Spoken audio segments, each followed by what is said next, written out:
Nic Scourton is one of the guys I am much higher on than everyone else in this draft class. In fact, he's my number 2 rated edge rusher, only behind Abdul Carter. And today I'm here to explain why. And I know, he didn't have the most production in his final season at college, but there's a reason to that. And I think it's very important to keep that in mind when you discuss him as a prospect, and more importantly, when you just watch him, because he was an absolute monster on the football field.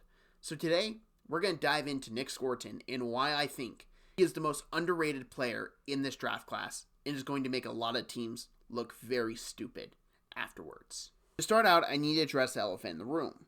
In his 2024 year, he had 4 sacks compared to 2023 when he had 10. That's a 6-sack difference, and not in a good way. He didn't progress, he regressed. Well, that doesn't worry me too much, because if you heard his clips at the scouting combine, it was very clear as to why he had a decrease in sack production. He said the coaches want him to control the line of scrimmage. Their job wasn't to rush the passer. It was to control the line of scrimmage and just make sure nothing happened outside of the game plan. And that's what he did. And it's not to say he didn't have a great season. He had 11 tackles for loss still, which was the exact same he had at Purdue. He just had less sacks. But he was a much better player in the run game, which is key for him developing in the future. You can be a pass rush specialist only and have a good career in the NFL, don't get me wrong. But he showed progression in his rush defense during that season at Texas A&M. He learned how to control the line of scrimmage better than he did at Purdue. But if you want to really see the pass rusher he can be, you go to Purdue and you watch him get off blocks. You watch him come and make plays. He was a monster, and he kept on making the plays on a just, quite frankly, bad Purdue team. Now what happened? He transferred to Texas A&M, and he went to a tougher conference with better offensive linemen, I'll give you that.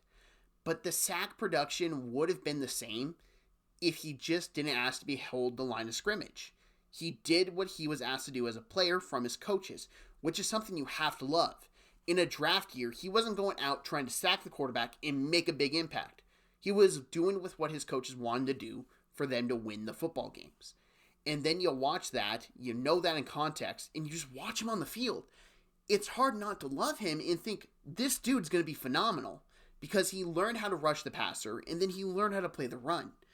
Maybe you don't mix those two together as great, maybe he gets in his head, but odds are he's going to be really good at the NFL level, especially working with other NFL players that will help him, they'll teach him along, NFL coaches who will help him as well. There's so many things going forward with Nic Scourton that he's going to become a beast in his own right in the very near future. Now, it's hard for me to predict where he's going to go, because I think I'm higher on him than a lot of people will be, and he'll probably go late day 1, early day 2, even though I personally think he should be middle of the first round to potentially even top 10 pick potential. Yeah, that's how highly I think of him. I would have to say right now, just put him on the Buffalo Bills. The Bills need a lot of pass rush help. That was very clear against Patrick Mahomes in that AFC Championship game. They could not put any pressure on him. Well, Nic Scourton can do that. Well, they also need to play the run better. Nic Scourton can do that. He can help control the line of scrimmage. He can help get to the quarterback and cause mayhem and chaos, resulting in the Bills just having a better front seven. The Bills have had a lot of good things on defense. They've had some good secondary players. Well, they aged out. They had to bring in new ones. Well, they have really great linebackers. Well, they have some injury issues, but they have some really good young ones. Well, their interior line could use work. I give you that. But, their edge rush work, it needs some more work. I know they just brought in Joey Bosa, and they cut Von Miller. Joey Bosa, to me, I have seen guys with injury history. I don't really expect him to all of a sudden become a healthier player playing in Buffalo's weather compared to playing in a dome in Los Angeles. I just don't see it happening. And he's been regressing as a whole. I think if the Bills are smart, they draft an edge rusher, and if they could get Nic Scourton, they would jump at it, in my opinion, especially with Sean McDermott's history of developing defensive players. It's a match made in heaven. Now, for my overall thoughts on Nic Scourton, I've said them a bit throughout this video. I have a ridiculously high grade on him. He is so good, and I just really think he's going to be a guy that pops in the pros. I expect a massive leap in sack production going from college to the pros. I don't really say that because I don't expect it. In fact, I expect it to decrease most of the time unless you're an extremely special player.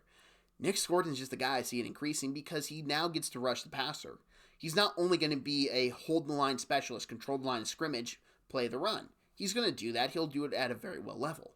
But with the Bills, he's going to be asked to get after the quarterback, get the quarterback in the ground, get those sacks, maybe force some fumbles, just cause pressure rates. And that's something that's very key that Buffalo needs, which is why I sent him to the Bills. And it's whatever team drafts him is going to get. He's a guy that has all the potential in the world to be a good run stuffer and a good pass rusher. He could be that all-pro guy that gets drafted a little later in round 1, and we're all looking back years later thinking, how in the world did he fall that far?